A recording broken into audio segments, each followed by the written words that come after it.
Baik, untuk selanjutnya kami persilakan kepada Bapak Ruslan Hamid berkaitan dengan terima kasih. Bismillahirrahmanirrahim. Assalamualaikum warahmatullahi wabarakatuh.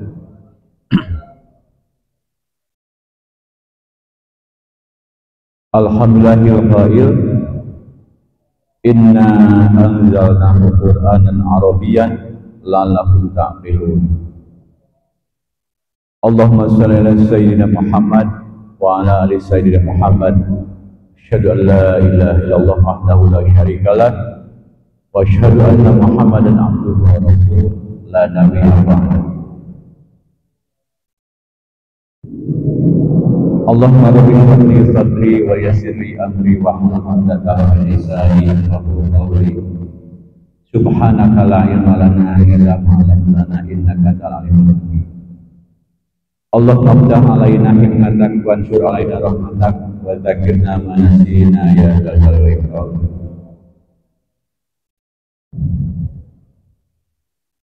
Allahumma bina bil ilmi wa zayyinna bil hilmi wa qim bit taqwa wa jamilna bil afiyah bi rahmatika ya arhamar rahim.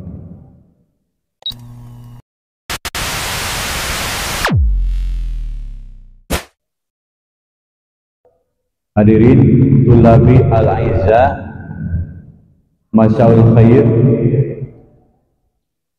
Alhamdulillahirabbil alamin. Pada sore hari ini kita melanjutkan kegiatan kajian di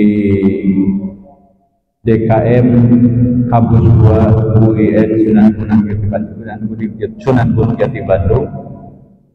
Untuk sore Kamis hari ini, insya Allah kita akan sedikit mengulas, mengkaji Al-Quran dari aspek kebalaghahannya.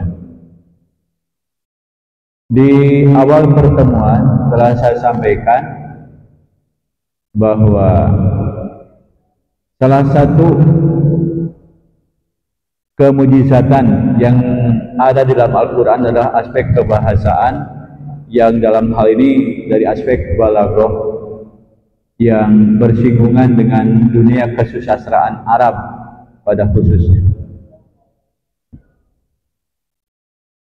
Dan kita akui bahwa Al-Quran diturunkan berbahasa Arab, Al-Quran dijadikan berbahasa Arab, baik menurut surat Yusuf maupun surat Az-Zukhruf. Ujung-ujungnya ada harapan, ada aimnya, yakni la'alakum ta'qilun, supaya kalian berpikir. Artinya bahwa dengan diturunkannya Al-Quran menggunakan bahasa Arab, berarti ada hal-hal yang bisa kita pikirkan.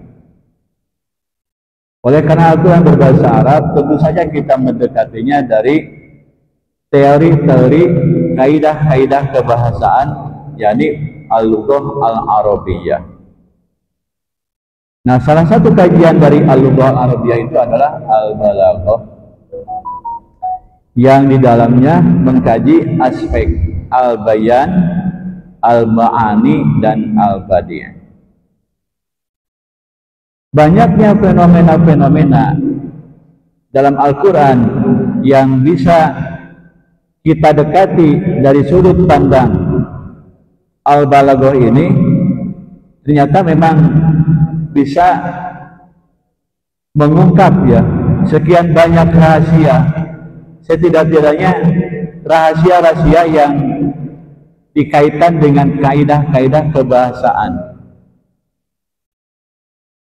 Dengan Al-Bayan, Al-Quran memberikan ruang untuk berimajinasi, membayangkan sesuatu. Apakah tentang pahala, ya, tentang siksa, tentang neraka, tentang apa? Tentang surga, banyak sekali disampaikan dengan menggunakan perumpamaan-perumpamaan. Bahkan bagaimana dahsyatnya kejadian hari kiamat itu pun digambarkan dengan berbagai macam perumpamaan-perumpamaan. Selain itu, dengan balaghah ini Al-Quran yang kita yakini memang kalamullah. Nah, kalau Allah yang berkata, Allah yang berfirman, jelas ini keluar dari yang zat yang maha. Nah, dengan zat yang maha ini pasti ya, risalah yang diturunkan untuk manusia juga menggunakan pesan-pesan yang maha. Nah, ini bahasa Arab dipilih sebagai pengantar pesan-pesan ilahiyah khususnya kepada umat akhir zaman, karena kitab Al-Quran diturunkan kepada Nabi Muhammad Sallallahu Alaihi Wasallam. Nah, dengan demikian tentu saja ya, dari bahasa Arab ini kita punya bekal atau punya perangkat, punya instrumen untuk bisa menggalinya, yaitu salah satunya al-balaghah ini. Bahwa kita manusia sebagai makhluk dikatakan sebagai khitabnya, sebagai khitab, sebagai mukhatab dari Allah. Nah, salah satu bagian dari ilmu ma'ani, bagaimana seorang mukhatab itu memahami pesan-pesan yang disampaikan oleh mutakalim. Kalau Allah pasti maha tahu tentang kita. Nah, sekarang kita bagaimana membuat strategi atau mempersiapkan instrumen-instrumen atau melihat celah-celah bagaimana kita bisa paham terhadap pesan-pesan ilahiyah itu setidak-tidaknya lewat rahasia-rahasia kebahasaan. Sebab pada kenyataannya balaghah yang menggunakan bahasa Arab itu merupakan pada prakteknya bukan hanya atau bukan semata-mata dimiliki orang-orang yang berbahasa Arab. Substansinya balaghah ini dipraktikan atau diamalkan atau terjadi fenomena-fenomenanya dalam kehidupan seluruh bangsa. Bahkan kita sebagai orang yang berbahasa Indonesia atau berkebudayaan Indonesia, berkebudayaan Sunda juga sama, masing-masing memiliki balaghahnya seperti itu. Nah, justru disinilah kita mencoba masuk ke celah-celah untuk bisa memahami pesan-pesan ilahiyah, firman-firman Allah ini dari aspek kebahasaan itu sendiri. Dan kita punya 3 bagian dari perangkat al-balaghah ini, yaitu al-bayan, al-ma'ani, dan al-badi. Kita merasakan adanya emosi atau rasa, kita merasakan adanya unsur keindahan juga lewat al-balaghah ini. Emosi kita terasah, emosi kita terlatih lewat ilmu ma'ani. Dan keindahan-keindahan tentang kebahasaan, ada unsur-unsur musikal dalam Al-Quran, maka kita dekatinya lewat ilmu al-badi. Nah, kita melihat keijazan dan keindahan bahwa betapa indahnya Al-Quran, betapa padatnya pesan Al-Quran, betapa bisa diterimanya pesan-pesan Al-Quran ini. Tapi tentu saja berdasarkan atau kita menggunakan perangkat ilmu kebahasaan, ya ini balaghah itu sendiri. Nah, mulai hari ini, mulai Kamis ini, insya Allah kita akan mencoba menggali ya ayat Al-Quran itu dari aspek-aspek balaghah ini. Ini memang kita tidak menyampaikan materi, mengajarkan materi balaghah dari A sampai Z. Tapi fenomena-fenomena kebalaghahan mungkin di ayat pertama itu ada fenomena badi, mungkin di ayat kedua justru langsung bebayan, bahkan di ayat yang berikutnya misalnya fenomenanya ma'ani. Nah, untuk mahasiswa yang sudah belajar tentang balaghah tentu saja ya istilah-istilahnya mungkin ada yang sudah akrab, atau mungkin mudah-mudahan ini menjadi ta'zid, menjadi reinforcement, menjadi penguatan terhadap pemahaman kita mengenai materi kebalaghahan. Dan sore hari ini kita akan mulai dengan kajian mengenai ayat Al-Quran dari surat Al-Fatihah ya, dari awal saja dulu. Surat Al-Fatihah ini banyak sekali namanya. Ada yang tahu apa saja nama untuk surat Al-Fatihah itu?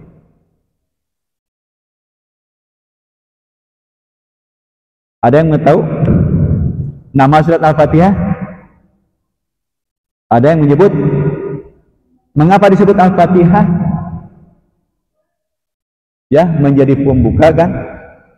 Itu coba dikaji lagi pendapat Ibnu Jarir At-Tabari. Juga ada yang menyebut dengan istilah atau dengan nama Ummul Kitab. Ummul Kitab, ibunya Al-Quran ini, kitab Al-Quran ini, Alkitab, Ummul Kitab Al-Fatihah itu. Mengapa? Karena mencakup seluruh isi Al-Quran itu katanya, ya, itu dirangkum ibarat skripsi, ibarat karya tulis. Ini merupakan ikhtisarnya, ya, merupakan khulasohnya, merupakan abstraknya, ya. Al-Fatihah itu dari Al-Quran ini. Mari kita sama-sama membacakan surat Al-Fatihah, ya, dan nanti akan kita kaji satu persatu ayatnya, keindahan-keindahan balaghah. Ya, mari kita bersama-sama. A'udzu billahi minasy syaithanir rajim. Bismillahirrahmanirrahim. Alhamdulillahi rabbil alamin. Ar-Rahmanir Rahim. Maliki yaumiddin. Iyyaka na'budu wa iyyaka nasta'in. Ihdinas siratal mustaqim. Siratal ladzina an'amta 'alaihim ghairil maghdubi 'alaihim waladdallin.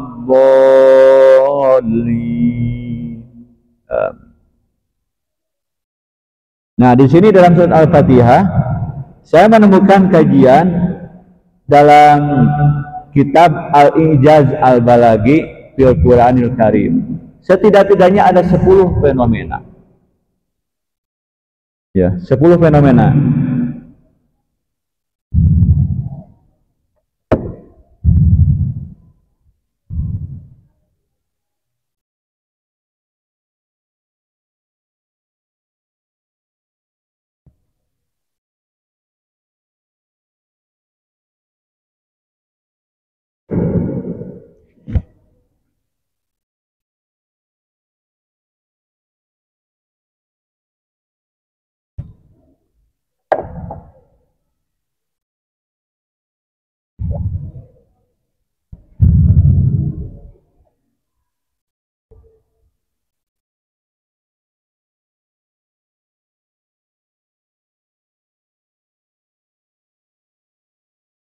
Min anwa'il balaghah fi suratil Fatihah.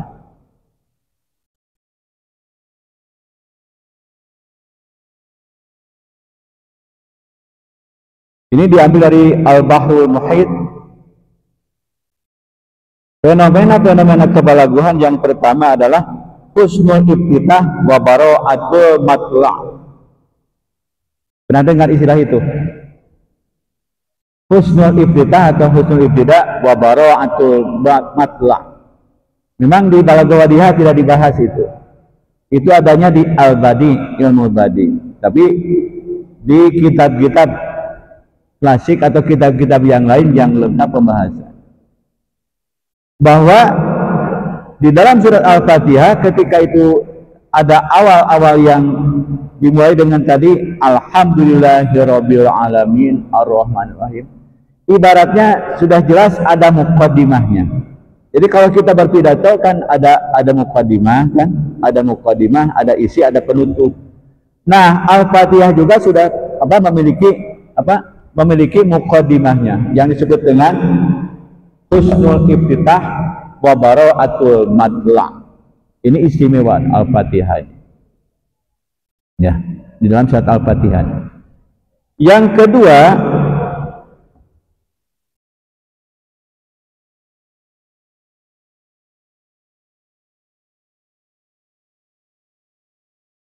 ada al-mubalaghah fitana.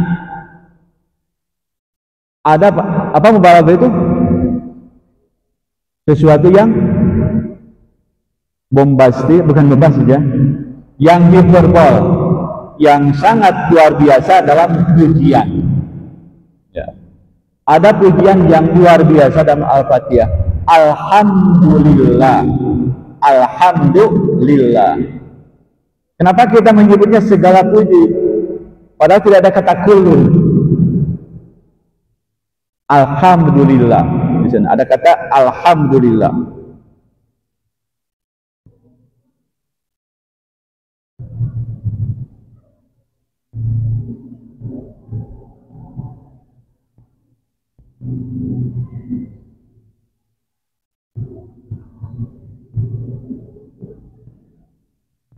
Bahwa asana atau pujian ini menjadi mubalaghah oleh karena lafaz hamdun yang artinya pujian atau asana ini dimasuki alif lam.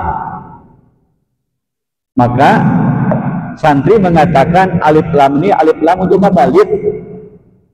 Litakmil, ya, untuk mewalatrakan segala. Jadi segala macam pujian-pujian itu hanya untuk Allah. Maka dengan kata alhamdulillah, ya, biziyarati alif lam untuk kata hamdun itu maksudnya untuk mubalaghah, ya.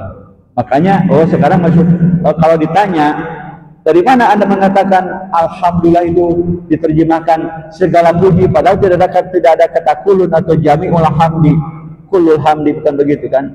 Nah, justru dengan alif lam ini adalah lil mubalaghah atau lit ta'mim, seperti begitu.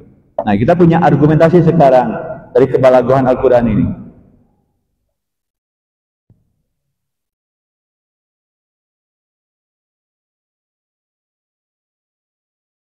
Jadi kata hamdun dengan dimasukinya hamdun dengan alif lam itu, ya, al-mufid atau ifadahnya lil istighraq, untuk mencakup segala hal pujian.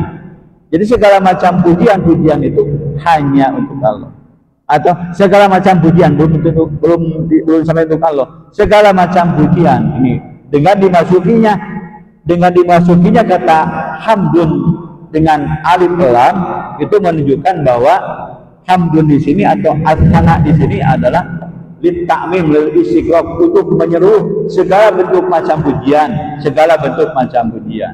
Nah, dengan dimasuknya alif lam ini fenomena, ya, istighraq, ya, al mubalaghah.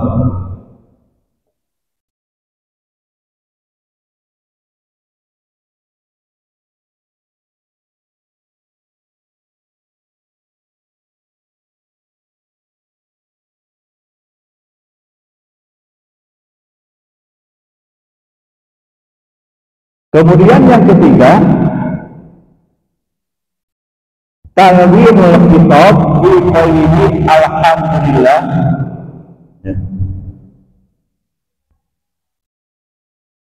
Bahwa dengan kata alhamdulillah itu menunjukkan talwinul khitab, bahwa khitab alhamdulillah ini, alhamdulillah bagi semua. Mengapa?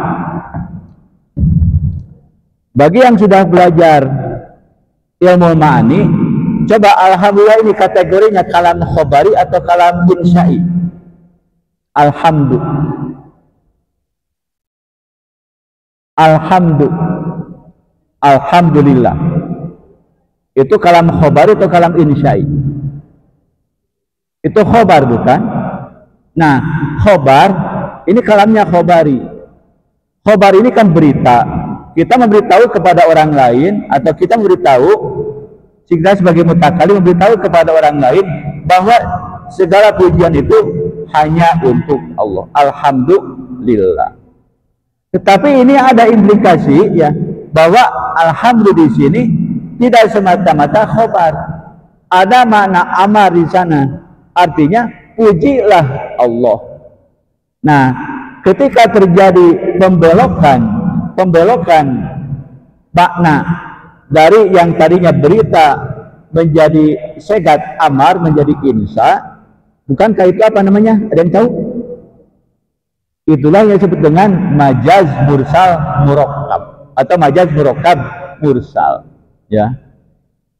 Khobariyatul lafzi, insya'iyatul makna.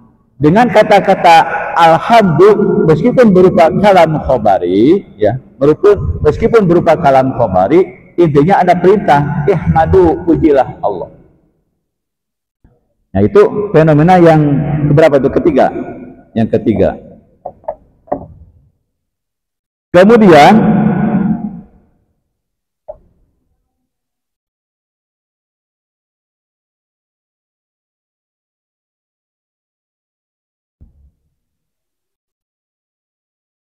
jadi dengan kata-kata alhamdulillah itu bukan sekedar berita, tetapi ada perintah qulu alhamdulillah, perintah semuanya katakan oleh kalian semuanya alhamdulillah. Itu litakmimil khitab, untuk meratakan atau mengumumkan, meratakan perintah kepada kepada siapa saja. Selanjutnya yang keempat, nah kalau tadi alif lam itu litakmim untuk kata alhamdulillah, untuk hamdu dimasuki alif lam itu litakmim. Nah sekarang ketika lafaz Allah dimasuki dengan lam, nah ini ada alhamdulillah, ini ada taksis malah. Sekarang ada taksis di sini, pengkhususan bahwa alhamdulillah yang dimaksud tadi itu khusus hanya untuk siapa? Untuk Allah di sini. Bahwa lillah ini hanya, bahwa kata li di sini adalah khusus hanya untuk Allah. Alhamdulillah, alhamdulillah.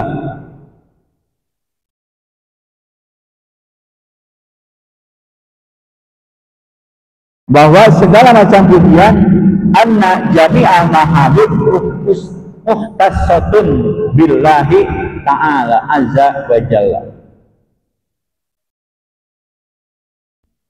Nah selanjutnya yang kelima ada al-hadhu. Siapa yang masih ingat al-hadhu itu masuk bagian dari mana? Bayan atau ma'ni? Nah kemarin bukan kemarin, bagi yang sudah belajar ilmu ma'ni, bahwa di sini ada al-had. Di dalam ilmu ma'ni ada satu kajian yang namanya al-ijaz. Al-ijaz, ya, mempersingkat. Ada dua corak ijaz itu, ada ijaz qisar dan ada ijaz hazf. Ijaz qisar ini adalah sebuah ungkapan yang pendek, gagasan yang ungkapan yang pendek, tetapi di dalamnya terkandung gagasan yang begitu luas. Dinakhud misalnya, wa fil qisasi walakum fil qisasi hayatun. Dan bagi kalian di dalam kisos itu ada kehidupan. Coba, di dalam kisos itu ada kehidupan atau ada pembunuhan? Ada kehidupan, ada pembunuhan. Kalau pembunuhan ada kehidupan atau kematian? Kematian. Tapi mengapa firman Allah berbunyi walakum fil qisasi hayatun? Dengan ungkapan yang singkat ini ternyata ada gagasan yang bisa kita uraikan, yang bisa kita elaborasi, yang bisa kita beri penjelasan-penjelasan. Sebab di dalam al-ijaz itu ada al-ibanah wal ifsah, ada hal yang bisa dijelaskan. Dengan kata-kata walakum fil qisasi hayatun, walaupun di dalam kisos itu intinya ada kematian, ada pembunuhan, ya. Bagi orang yang memperhatikan, jika kisos itu dilaksanakan, ya, jika kisos itu dilaksanakan, kisos itu kan pembunuhan atau hukum mati bagi penjahat yang dinyatakan secara sah dia membunuh yang lainnya dan dia didakwa sebagai pembunuh, ya, maka hukumannya adalah dibunuh kembali atau dikisos. Nah sekarang seandainya dipikirkan atau didalami ayat tersebut, jika peristiwa kisos ini didalami, dihayati, maka siapapun orangnya yang membunuh pasti akan dibunuh kembali.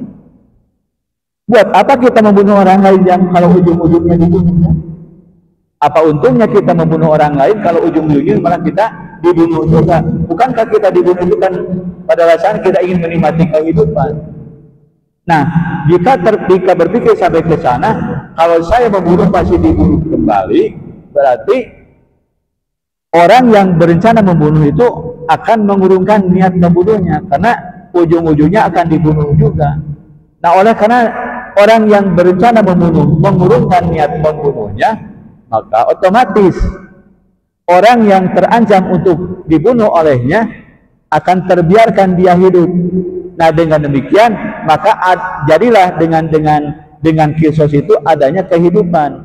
Sebab orang yang tadinya berencana membunuh karena takut dihukum bunuh, maka dia akan mengurungkan niat membunuhnya. Bukankah itu kehidupan? Nah, dengan ayat yang pendek ini, walakum fil qisosi hayatun, terdapat satu penjelasan yang begitu luas. Nah, itu di dalam ilmu ma'ani disebut dengan al-ijaz, namanya ijaz qisas. Banyak sekali Al-Quran ayat-ayat yang redaksinya pendek, tapi kalau dijelaskan bisa mendapatkan penjelasan yang begitu luas, begitu panjang. Nah, sedangkan di sini di dalam surat Al-Fatihah, Siratal ladzina an'amta 'alaihim ghairil maghdubi 'alaihim waladdallin.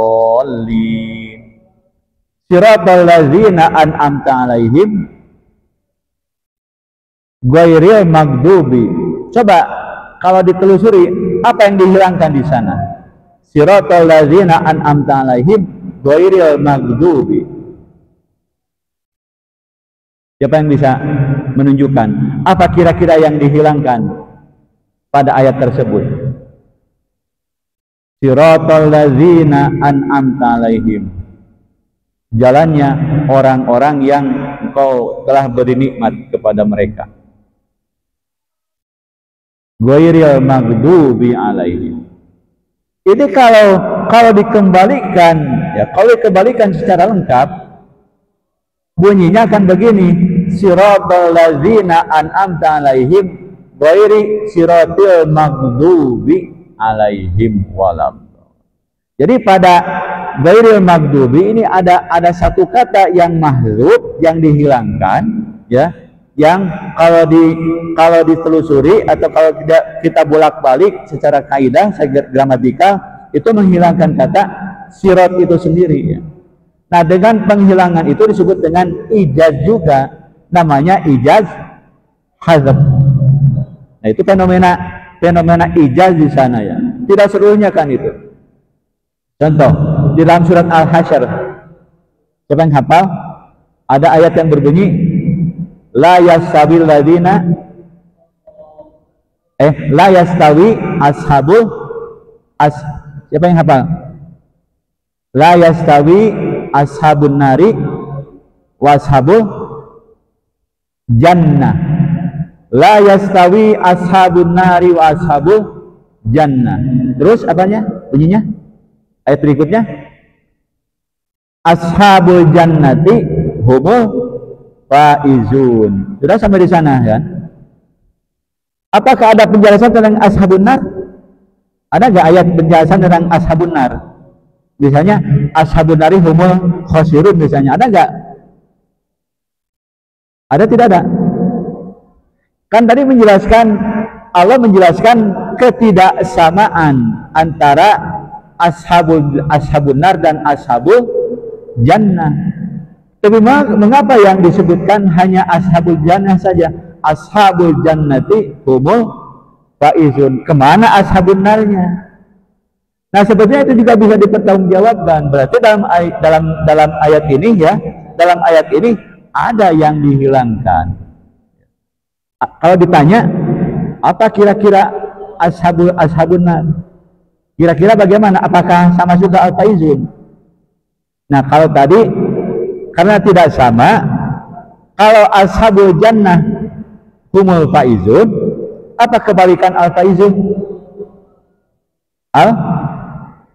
Ya katakanlah al khasirun ya. Ashabul jannah humul faizun, ashabun nari humul khasirun. Tapi tidak ada kan? Nah itu bisa kita pahami itu juga sebagai apa? Al-ijaz, namanya ijaz hazr. Bahkan masih hangat dalam di anak-anak PBA semester 7 kemarin membicarakan tentang ijaz hazr ini dalam ayat Al-Quran di surat Al-Qasas ketika menceritakan apa Nabi Musa mendatangi Ma'u Madian ya, ke pelataran tempat air di negeri Madian, di mana di sana orang-orang para penggembala itu biasa memberikan minum untuk binatang ternak atau gembalaannya. Dan Nabi Musa menemukan 2 orang gadis yang ternyata itu adalah anak Nabi, ada kedua anak gadis itu anaknya Nabi Syu'aib. Nabi Musa bertanya, "Fama khatbukuma?" Ada masalah apa, Neng? Nah, anak Nabi Musa kan menjawab ya, bahwa mereka berdua tidak bisa memberi makan, tidak bisa memberi minum apanya? Gembalaannya sebelum orang-orang selesai memberikan minum makan. Bahkan dia menjelaskan, wa huna syaikhun kabir. Sedangkan bapak kami adalah orang yang sudah tua, sudah tidak sanggup lagi.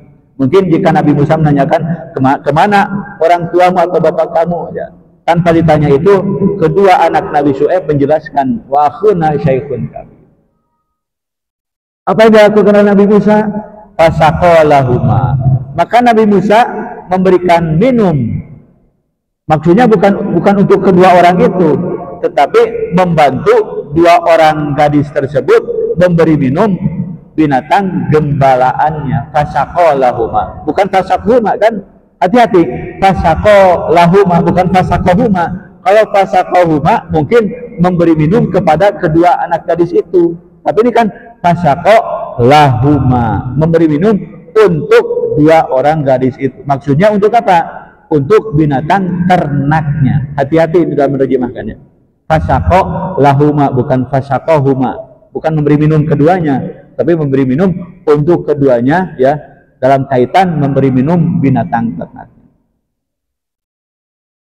Nah, pada ayat berikutnya diceritakan bahwa Nabi Musa tsumma tawalla ila zilli faqala rabbi inni lima anzalta ilayya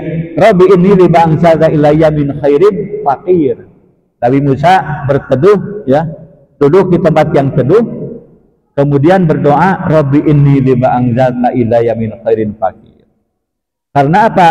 Nabi Musa itu kan sangat butuh keselamatan, sangat butuh rasa aman ya, sangat butuh rasa aman, sehingga Nabi Musa itu kan sedang apa ya, kalau dalam bahasa kita sedang jadi buronan Fir'aun dan kawan-kawannya kan. Nabi Musa itu lari-lari kan karena dikejar-kejar itu sampai ke negeri Madian kan itu. Nah setelah itu apa yang diceritakan dalam ayat itu ya, faja'at ihdahuma tamshi ala istihyain. Datanglah salah seorang dari kedua gadis tadi, tamshi ala istihyain, berjalan malu-malu. Nah di sini kalau dipikirkan secara cermat ya, secara jeli, kok tiba-tiba salah seorang dari kedua gadis tersebut datang kembali menemui Nabi Musa. Itu kan sesuatu yang kalau ditanyakan kapan kembalinya kan? Tadi kan berdua, sekarang dia datang lagi dan hanya seorang. Apa yang tidak diceritakan di sini? Ya, berarti di sini ada hal yang tidak diceritakan. Jadi apa? Pulangnya 2 orang gadis tadi ke rumah orang tuanya, lantas menceritakan apa yang terjadi, yang mereka dapatkan tentang apa-apa yang dilakukan oleh Musa kepada mereka. Itu tidak diceritakan di sini. Tiba-tiba datang saja salah seorang dari keduanya menceritakan. Dan kita juga bertanya, kok sepercaya itukah Nabi Syu'aib mengutus salah seorang gadisnya? Apakah tidak curiga bahwa Musa ini seorang pemuda yang bagaimana gitu ya? Kan belum diketahui sebagai seorang nabi kan. Ini kan menceritakan perjalanan Nabi Musa kan. Nabi Syuaib apakah sembrono mengutus salah seorang gadisnya kan? Tidak mungkin ada kepercayaan dari seorang Nabi Syuaib kepada salah seorang anaknya jika kedua gadis tersebut, kedua anak Nabi Syuaib tersebut tidak menceritakan kebaikan-kebaikan yang dilakukan oleh Nabi Musa kepada mereka berdua kan. Nah, disinilah apa yang secara ini ada blank spot dalam kisah ini kan. Cerita kembalinya dua orang gadis anak Nabi Syuaib menuju orang tuanya ke rumahnya, menceritakan apa yang dilakukan oleh Nabi Musa kepada mereka berdua. Nah, inilah juga kalau kita jeli dalam Al-Quran ada hal yang baik dari plot, apakah satu kata, dua kata, mungkin satu jumlah atau beberapa jumlah yang bisa dipertanggungjawabkan, itu katanya mahzub atau mahzubah. Itulah yang disebut dengan ijaz hazab. Jadi di dalam surat Al-Fatihah juga tadi ghairil siratal ladzina an'amta 'alaihim ghairil maghdubi, yakni atau a'ni ghairi siratil maghdubi, bukan jalannya. Makanya di dalam terjemahan bukan jalannya pakai dalam kurung, bukan jalannya orang-orang yang dibenci atau dimarahi. Ya, padahal tidak ada kata jalan kan, langsung saja ghairil maghdubi, bukan orang yang dibenci, waladhdallin, dan bukan orang yang tersesat. Tapi mengapa kita menerjemahkan bukan jalannya orang yang dibenci dan bukan orang yang dimurkai dan bukan jalannya orang yang tersesat? Sebab tadi di awal bahwa kita minta ditunjuki itu adalah ditunjuki ke jalan kepada as-sirat. Berarti sirat di sini yang mahdzub di sini, bahwa mukhatab kita manusia paham bahwa yang dimaksud di sana ghairil maghdub itu ghairi siratil maghdub. Jadi ada fenomena mahdzub di sini. Mahdzub di sini ada pada wilayah al-ijaz, namanya ijaz hazab. Ya. Berikutnya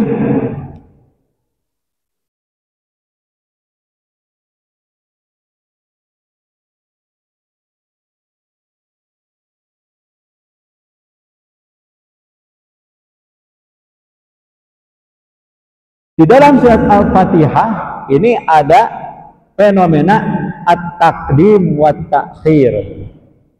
Ini dari PBA, siapa yang masih ingat? Coba mana at-taqdim wa ta'khir di sini pada ayat yang mana? Siapa yang masih ingat? Beberapa orang anak PBA sampai setuju? Ada at-taqdim wa ta'khir, mendahulukan dan mengakhirkan. Mendahulukan dan mengakhirkan. Salah satu ayat dari surat Al-Fatihah ini ada yang berbunyi iyyaka na'budu wa iyyaka nasta'in. Iyyaka na'budu wa iyyaka nasta'in. Wa iyyaka nasta'in. Coba terjemahkan. Iyyaka na'budu wa iyyaka nasta'in. Terjem. Hanya kepadamu kami menyembah atau beribadah, dan hanya kepadamu kami memohon atau meminta pertolongan. Nah, kalau ada orang lain bertanya kepada kita pada kata yang mana kita menerjemahkan, atau dari kata yang mana yang kita terjemahkan hanya itu, ada gak? Ada, tidak ada? Mana kan? Iyaka kan iyaka artinya apa? Iyaka kepadamu. Nasta'in apa? Na'budu, kami beribadah. Iyaka kepadamu. Nasta'inu na'budu, kami menyembah atau beribadah. Jika ditanyakan dari kata yang mana kita berani menerjemahkan hanya, coba yang bisa menjawab? Iyyaka na'budu wa iyyaka. Nah, di sini ada fenomena taqdim wa ta'khir. Coba secara nahwu, asalnya apa itu susunannya? Susunan awal atau struktur awalnya iyyaka na'budu dan iyyaka nasta'in itu? na'budu iyyaka wa nasta'inu iyyaka. Itu kan susunan normalnya, asalnya kan begitu. Kita kembalikan ke asalnya. Sebab kan fa'il itu mendahului maf'ulnya kan, biasanya kan begitu. Kami menyembah kepadamu atau kami menyembahmu. Kami meminta tolong kepadamu. Asalnya kan begitu. Tetapi manakala itu dialihkan posisinya, yang asalnya muqaddam didahulukan, yang asalnya terletaknya di awal, yang muqaddam, kemudian sekarang jadi muakhir. Yang asalnya muakhir sekarang jadi muqaddam. Itu salah satu fenomena. Apa kepentingannya? Kepentingan balaghahnya di sini adalah al-qasru atau at-takhsis, pengkhususan. Apa maksudnya? Takhsisu amrin bi akhar, mengkhususkan sesuatu kepada yang lain. Bahwa ketika pesan ilahiyahnya dengan fenomena seperti itu secara gramatikal, kalau dibaca na'budu iyyaka nasta'inu iyyaka, atau ditulisnya na'budu iyyaka nasta'inu iyyaka, itu berarti kan biasa-biasa saja. Kami menyembah kepadamu, kami meminta pertolongan kepadamu. Adakah kemungkinan kita menyembah kepada selain Allah dengan ungkapan itu? Ada tidak? Ada. Kalau sekedar kami beribadah kepadamu, sangat mungkin bahwa kita menyembah kepada selain Allah. Demikian juga ketika mengatakan atau ketika dikatakan nasta'inu iyyaka, sangat mungkin kita meminta pertolongan juga kepada selain engkau atau selain Allah. Nah, untuk mengkhususkan bahwa kita beribadah hanya kepada Allah, hanya kepadamu, memohon pertolongan hanya kepadamu, maka balaghah mengajarkan atau balaghah memberikan analisis, memberikan satu corak, memberikan satu ketentuan. Jika ada pola ya takdimu mahakuhu takhir, mendahulukan apa yang biasanya diakhirkan, itu merupakan fenomena qasar. Ada takhsis, ada pengkhususan di sana. Bahwa dengan kata-kata iyyaka na'budu, hanya kepadamu kami menyembah. Berarti dengan kata-kata hanya kepadamu kami menyembah, kita menyembah hanya kepada Allah, tidak kepada yang lain. Iyyaka nasta'in, kita hanya meminta pertolongan kepada Allah, tidak atau bukan kepada yang lain. Nah, disinilah ada satu loyalitas yang militan betul-betul pada diri hamba Allah, bahwa yang namanya hamba Allah kalau beribadah betul-betul hanya kepada Allah, tidak mempertuhankan yang lain, dengan satu bentuk perjanjian iyyaka na'budu wa iyyaka nasta'in. Dan bahkan ada penjelasan yang lain, ketika na'budu lebih didahulukan dibanding nasta'in, bahkan yang mengatakan itu sebagai sebuah implikasi bahwa bagi manusia itu ada satu pelajaran yang bisa diambil, bahwa kita harus mendahulukan kewajiban dibanding apa? Memperoleh hak. Kita wajib beribadah untuk kemudian mendapatkan hak meminta pertolongan. Jadi sekali lagi, dengan digunakannya pola takdimu mahaku takhir, ini ada pesan-pesan ilahiyah bahwa kita beribadah hanya kepada Allah dan meminta pertolongan hanya kepada Allah. Itu fenomena yang barusan. Dengan adanya atau dengan adanya pola takdimu mahaku takhir.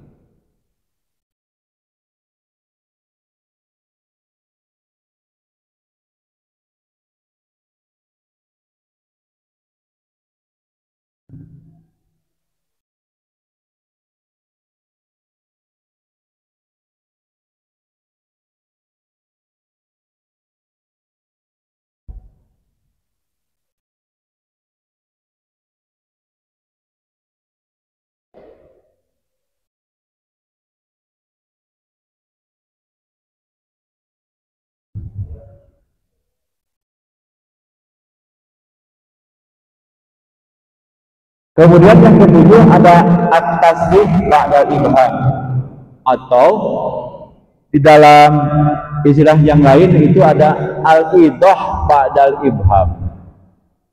ada penjelasan setelahnya sesuatu dianggap ya masih ambigu, tidak jelas. Coba kita dalam ayat tadi berbunyi ihdinas siratal mustaqim saja. Kalau ayat sampai di sana tidak ada kelanjutannya, ihdinas siratal mustaqim. Apakah ada pertanyaan? Apakah mungkin ada pertanyaan? Apa yang dimaksud dengan as-siratal mustaqim itu? Ada enggak? Kalau hanya ihdinas siratal mustaqim, itu jelas atau tidak? Syarih atau mubham? Jelas atau samar-samar? Itu masih mubham, masih samar-samar. Apa sih yang dimaksud dengan siratal mustaqim itu? Apakah yang dimaksud secara lahiriah, secara hakiki jalan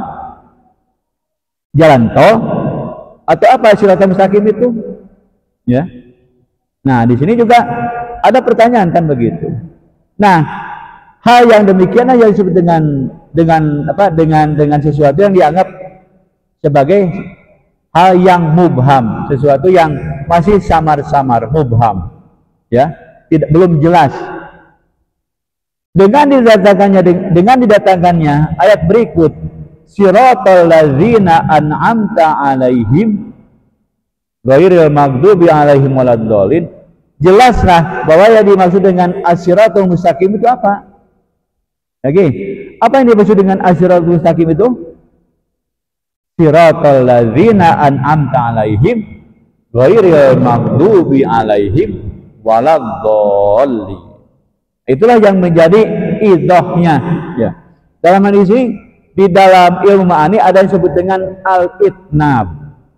Nah, al-itnab itu salah satu fenomenanya adalah al-idah ba'dal ibham, mendatangkan satu jumlah sebagai penjelas, ya, sebagai penjelas. Di sini ada konteks interpretatif, di sini ada penafsir. Jadi siratal ladzina an'amta alaihim dari maghdubi alaihim juga bisa dikatakan sebagai tafsir daripada as-siratul mustaqim itu tadi, ya. Dengan dipanjangkannya ini kalimat, dengan ditambahkannya kalimat dengan siratal ladzina an'amta alaihim ghairil maghdubi alaihim, ini menjadi idah, ya, menjadi mudih, menjadi penjelas untuk ihdinas siratal mustaqim yang masih dikesankan sebagai sesuatu yang mubham, yang masih samar-samar, ya. Nah, ini di dalam ilmu ma'ani kita kenal ada yang disebut dengan al-itnab, yang salah satunya adalah al-idah ba'dal ibham. Terus fenomena yang lainnya tadi baru yang ke berapa tadi?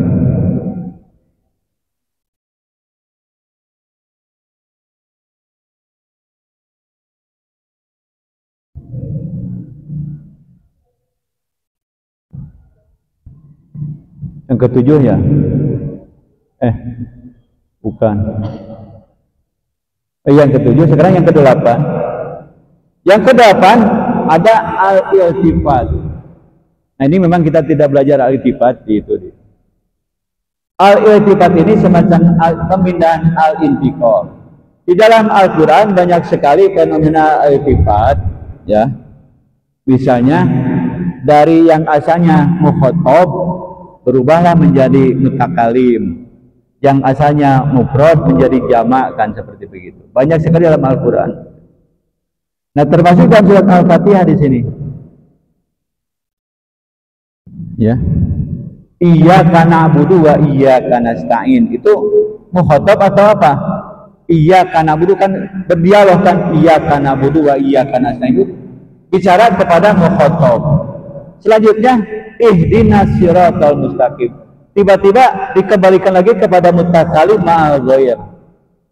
Nah, fenomena yang seperti demikian di dalam balaghah disebut dengan al-iltifat. Al-iltifat, ya, mohon nanti bisa dipelajari, al-iltifat namanya. Banyak sekali dalam Al-Quran, sekali lagi itu fenomena-fenomena seperti begitu, ya, yang tadinya. Coba di dalam surat apa, ya? Al-Hujurat apa? Al-Ahzab, kan? Wa in ta'ifatani minal mu'minina iqtatalu ya. Ada ayat begitu? Wa in ta'ifatani minal mu'minina iqtatalu. Ta'ifatan itu mufrad musanna atau jamak? Ta'ifatan yang mansub dan majrurnya ta'ifataini itu mufrad musanna atau jamak? Wa in ta'ifatani jika dua kelompok, dua golongan. Wa in ta'ifatani minal mu'minina iqtatalu. Yung yang tahu? Ta'ifatan itu mufrad musanna atau jamak? Mufrad musanna atau jamak? Masa enggak tahu? Ta'ifatani tilmizani talibani itu berarti musanna itu. Tapi coba lanjutnya, iqtatalu itu mufrad musanna atau jamak? Iqtatalu asalnya iqtatalu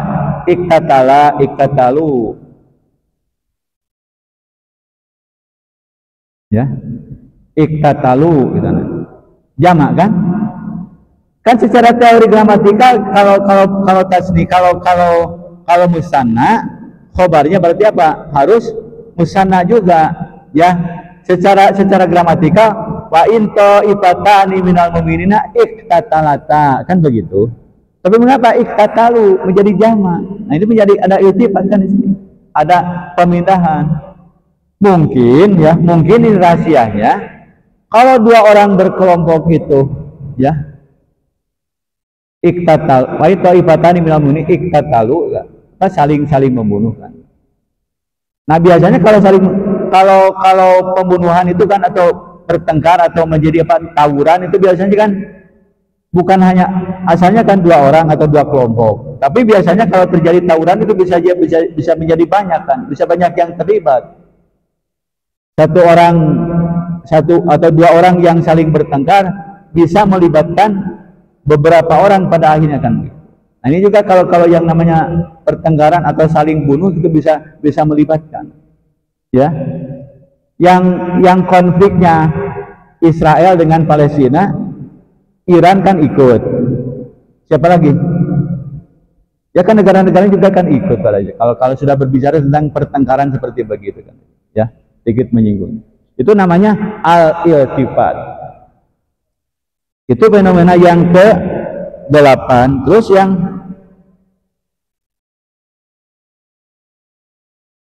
ke-9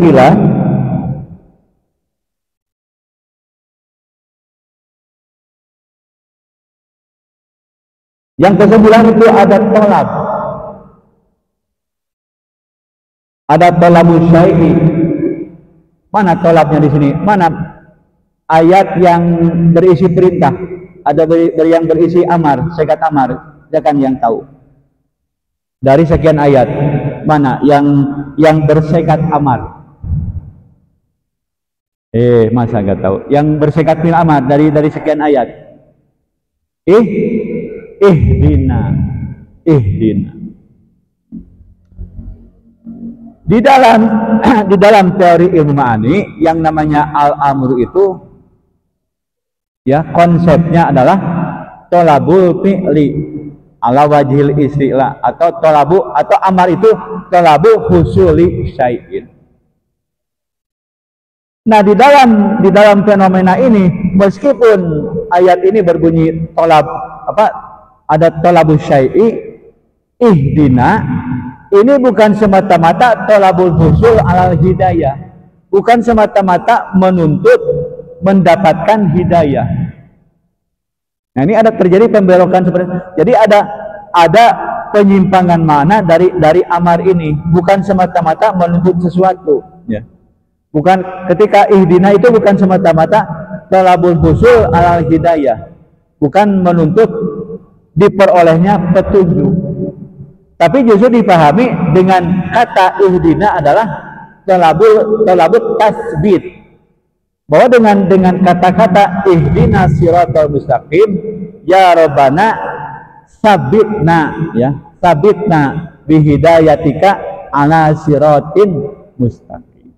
Bukan semata-mata kita mendapatkan hidayah, tapi lebih dari itu kita meminta kepada Allah untuk ditetapkan, untuk istimrar, untuk continue, lestari di dalam mendapatkan hidayah itu.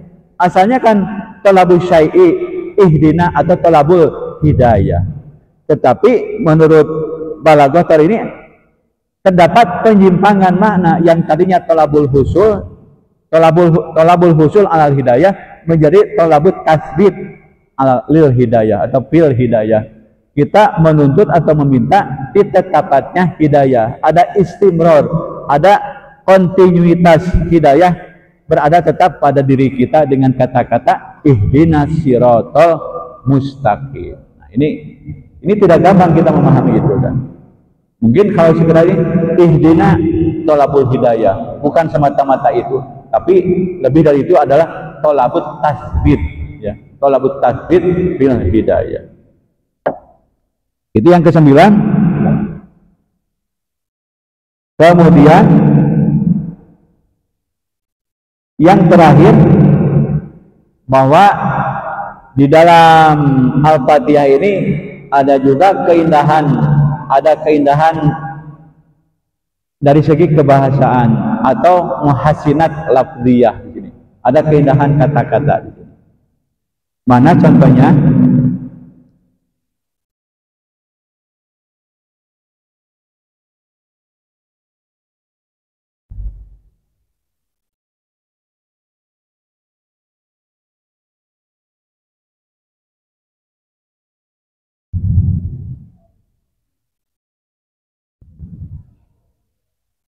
Ar-Rahman Ar-Rahim, ya.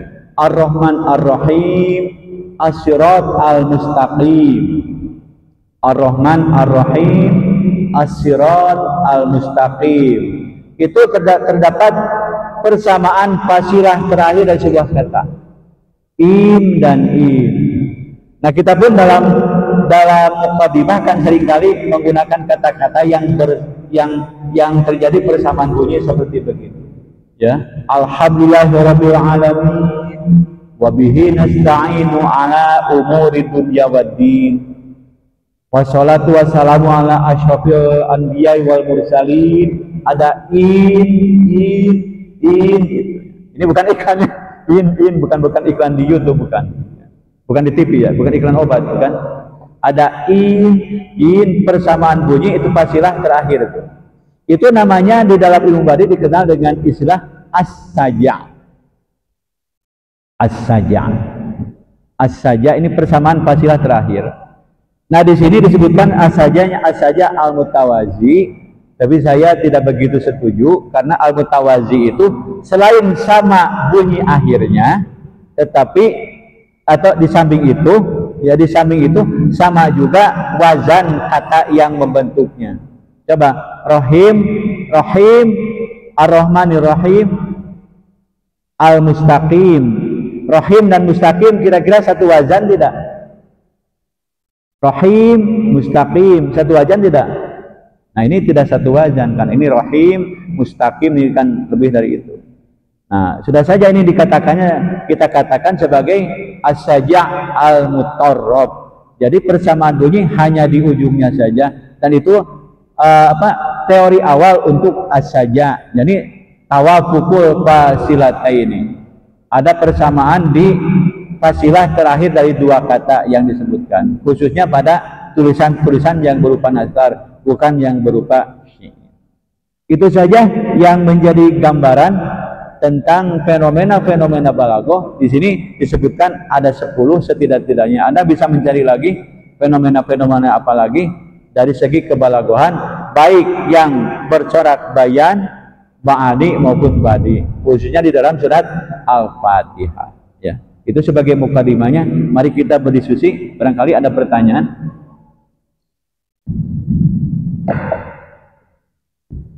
Ya, selanjutnya sebelum itu yang bertanya dari bertanya.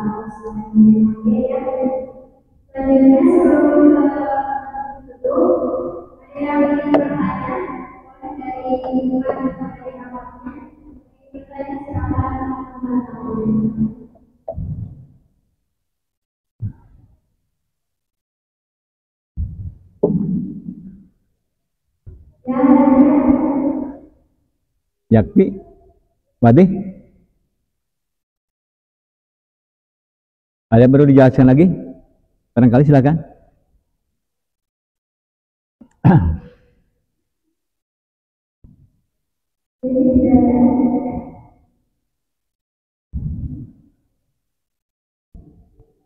Ini belum kepada tafsiran secara keseluruhan. Kita kalaupun disebut penafsiran atau ya penjelasan atau bukan pentakwilannya, penjelasan atau asyarahnya ini baru dari aspek balago, belum lagi dari aspek yang lainnya. Tauhidnya kan itu wilayah-wilayah akidah akhlaknya.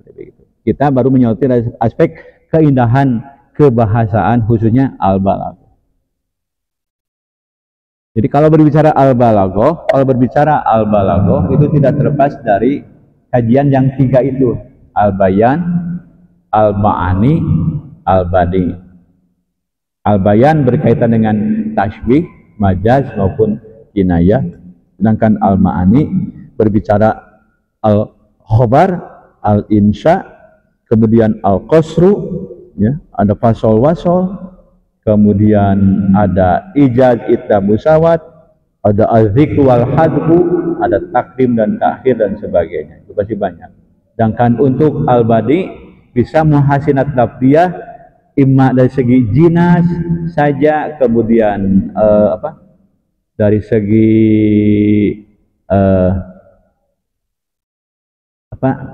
salah satunya itu ada jinas, ada saja, ada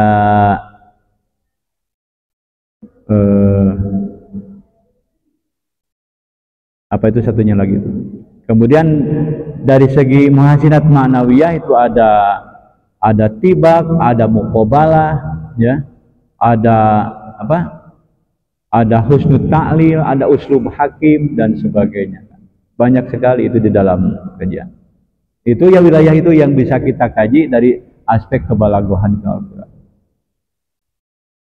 Silakan, barangkali ada sampaikan.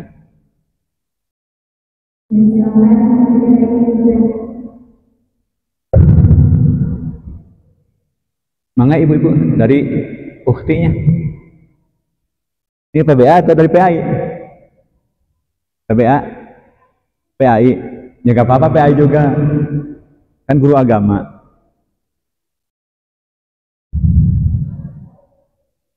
Ya kan dari ikhwannya. Atau sudah cukup?